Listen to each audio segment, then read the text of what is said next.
Welcome back to another episode of Supercoach Mates for 2024. This is obviously the first episode we are putting out this season, which is a little bit different to what we've done in the past due to two of our co-hosts being off for the rest of the season due to other commitments. But I am going to be on for the rest of the season, basically going through how I went each week and hopefully giving you some advice for the remainder of the season, as well as hopefully bringing on some guests for the remainder of the season to go through some of the highs and lows that was 2024. So just quickly looking through my team that was round 15. I've had a pretty disappointing year, or I would say an average year so far. Better than my previous seasons, but if I just go on home quickly, I scored 2068, which was a little bit subpar than probably the average of the round, which puts me at around 2.7k, which wasn't too bad, but I think I've had a little bit of a disappointing last couple bye rounds due to some subpar scores because I was about just outside the top 1,000, was dropped back down a little bit, so hopefully I can move back up for the remainder of the season. But just looking through my team now, I've pretty much got full premium at the moment with Nick Martin being my F6. Dacos swung from defence into mids, and Curnow currently with my F6, which wasn't too bad. I think the most frustrating part with my season so far has been the fact that whilst I have 22 primos, I think I've missed out on a fair few bigger recent scores. Having said that, whilst Sarong and Butters and things, those players I've owned from the start of the season, they've definitely petered off. More recently, in the likes of Davis Uniacke and Errol Goulden have hit the fan completely and have scored huge scores whereas I've missed out on those guys. So a little bit frustrating as none of my premiums, did really poorly. But definitely there was a lot to be missed out on with regards to the fact that I missed out on those huge ceiling scores. But yeah, just looking at the defensive line, Ryan, Sheasel, Clark, Dale, McGovern, Martin all scored pretty strongly. Bontempelli obviously didn't play. Merritt had a huge game. Sarong had a great game. Butters also as well. Walsh, Steele, and Green to finish off the round. Green obviously rewarded owners that stayed on and has scored a massive 153 with that regards. The forward line, no complaints there, especially Curnow, 5 goals, just under 120. However, Luke Jackson, which is a little bit frustrating for me as I brought him in this week to finish off my forward line and obviously give me a little bit ruck cover to complete my team. It was a little bit disappointing considering that he was doing quite well the last couple of weeks, but definitely didn't look his best, playing a lot more forward than normal. I think the ruck split time was heavily favoured towards Luke Jackson, towards Sean Darcy, which was definitely frustrating. But hopefully he can bounce back for the remainder of the season. Now, moving on to my trades so far this season. Obviously, I've got 5 trades remaining for this season, which is probably more so than I expected than previous years. Previous years, I've really struggled to keep my trades alive by season's end and finish basically no trades with some issues with the team. But with 22 premiums so far, or so-called premiums, it hasn't been too bad. Ideally, I'd probably want a 23rd premium, but I guess I'll judge that and see how I go as the season goes and see where my underperforming premiums lie and if I can kind of facilitate an upgrade with regard to some rookies who still have obviously money to make because they haven't hit their bubble yet. But trade-wise, if I was looking at a trade, the only one I'm potentially considering, which would be very risky, but I think wouldn't be a terrible shout, would probably be to bring in Rosie this week.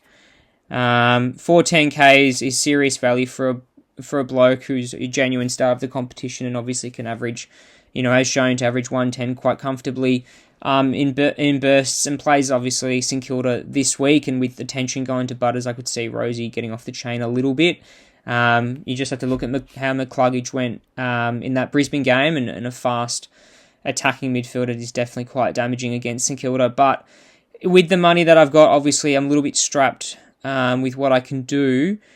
Obviously, I could go Jackson to Rankin if I want to, but it seems a bit of a waste and waste my ruck cover immediately. The only one I potentially consider, which would end up being my forward kind of keeper, forward 23rd player loop, would probably be a bloke by the name of Toby Bedford, who I believe he scored obviously 86 on the weekend and 88 the week before, playing as a surprisingly tagging role, which whilst GWS haven't looked that strong as a group in recent times, Bedford's definitely looked at home in that tagging role and actually done quite well in midfield stints. Having said that, he's not a DPP player and he's almost 300k in his own right, so I think he's quite a risky move. So what I would most likely do is cancel those trades and just keep the team as it is, whilst the likes of Dowling, Kruger, if he holds his spot, those rookies kind of build up cash. If you're looking for trading options this week, I'd be looking, if you want to get early on Shoalmakers, I believe he's pretty much a lock in that St Kilda defensive line.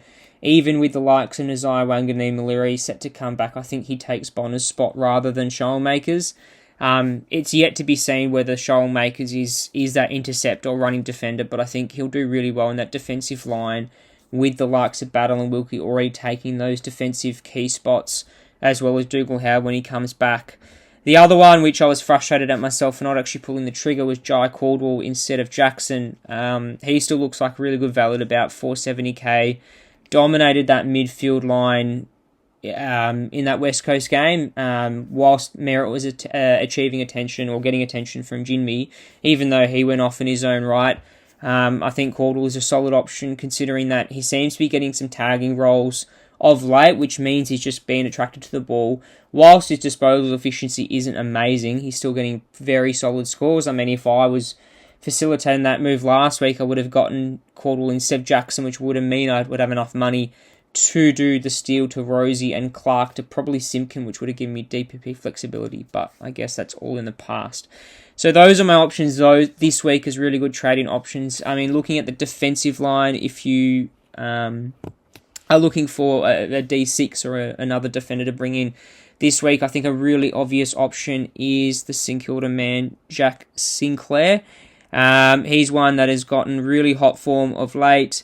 You look at his, scrolling down here, his 3-round average is almost hitting 130, ridiculous numbers, plays Marvel for the majority of the season run home, other than the Adelaide matchup at Adelaide Oval, and it seems like, even with Wanganeen-Maliri back in the side, he's taking a lot of the kickouts, he's going back to his All-Australian form, so if he can maintain that, I think he'd be close to top defensive 3 for the remainder of the season. So those are my trade ins and outs for this week, and let's move on towards the captaincy options that we have for round 16.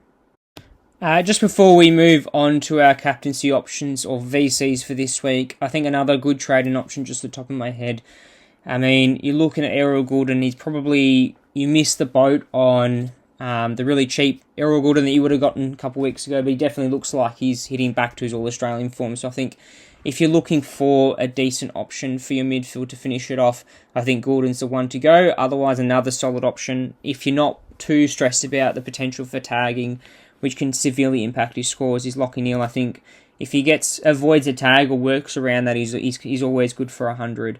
But looking forward to round 16, so I've just passed the buys, which is really nice to see, and having a full complement to choose from is really positive. And if you finish your team, well done, because I think you're in a really strong position to attack the last 9 rounds of the season and come home strong, hopefully, fingers crossed. Looking straight away Friday night, I think a really solid option is Lachie Neale from that Brisbane game. Melbourne don't really tag. I mean, having said that, Trent Rivers played a little bit in the midfield because of the Petrarca injury, so he could go as a defensive midfielder, but I think the likes of Lachie Neale will just run rings around Melbourne's midfield, who are pretty weak and haven't played well in the last couple of weeks at least. Looking at that North fixture as well, 145 on a Saturday, I think that's a positive one to target. I think Bontempelli is a really strong option. Even Tim English has shown that he's kind of bounced back a little bit. I think Bont in that one, whilst he might get some attention from Will Phillips, I think whilst Will Phillips does really well on a Dacos or things like that against the likes of Bont, I think he's just too strong and too powerful.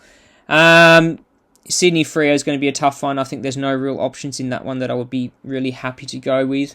Even I think maybe a Goulden might pop off, but even then I think he might cop some attention as well. The Gold Coast Suns versus the Pies. This one screams Sam Flanders in this one. Collingwood would give up big numbers for running halfbacks. You just have to look at Bailey Dale, who almost went 150 against them not too long ago. But you're looking at Sam Flanders, who hasn't scored a sub-ton this season at all. He scored a 130-odd last week. So I think he's a really strong option this week and a really safe, I would say, vice-captaincy or C option. Probably would take the C over a VC. You want to go high ceiling for a VC. Looking at the Crows Giants, there's probably not anyone in particular that I would like. Maybe Tom Green as a kind of 2 in a row strong game. Crows do not look strong at all. They've really jumped off the face of the earth with regards to potential to play finals and the way they're going. So I think Tom Green's a really unique option. I think as a captaincy option, I probably wouldn't put the captaincy on him. Probably a vice captaincy.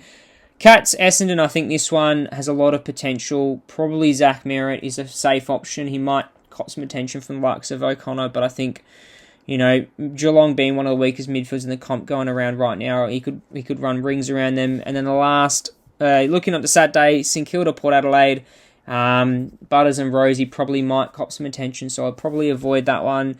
But just looking at the second to last fixture, I think Carlton and Richmond is a great one to target for the likes of your Kernos, your Walshes, who could go quite huge against Richmond. I would probably say Walshy out of the two Carlton options is a great captaincy option. Richmond don't really tag. If they haven't been that successful. Maybe the likes of Pickett could go do a run with Walsh. But I think Walsh is pretty set for a 30 disposal game and could light up the G on a Sunday afternoon. So he's probably my captaincy option. But I think at the moment, I'm probably looking likely something as simple as a VC Merritt into a Walsh if I can. If obviously my loops don't really work out, someone earlier would be definitely the Flanders as a VC option. He could go close to 150 if Collingwood don't pay much attention to him. But I think he's a really safe option this week. Just now looking on to, I guess, the remainder of the season. Obviously, apologies, this is a little bit rough around the edges. This is probably my first time doing it solo. But yeah, as I said, we're looking likely to hopefully bring on some guests and kind of have a bit more discussion on some different players, a bit more deeper analysis on different things. Obviously, we've still been posting quite regularly on Twitter, or X as it's now known, with regards to some debates on certain premiums to bring in for the week, our top 3 trading options, as well as some of our focus players that we look at each week. So hopefully we can incorporate some of those into some of the guest discussions, and they'll have a unique perspective on things like that. But probably leave it at that. We'll keep it nice and short for this week and hopefully move on bit more analysis type next week. But hopefully you all have a strong week. If you have a full premium 22, great. If not, you're probably only 1 or 2 away. Hopefully everyone has a stress-free week considering that buys are finally over. And yeah, we'll catch you for the next one.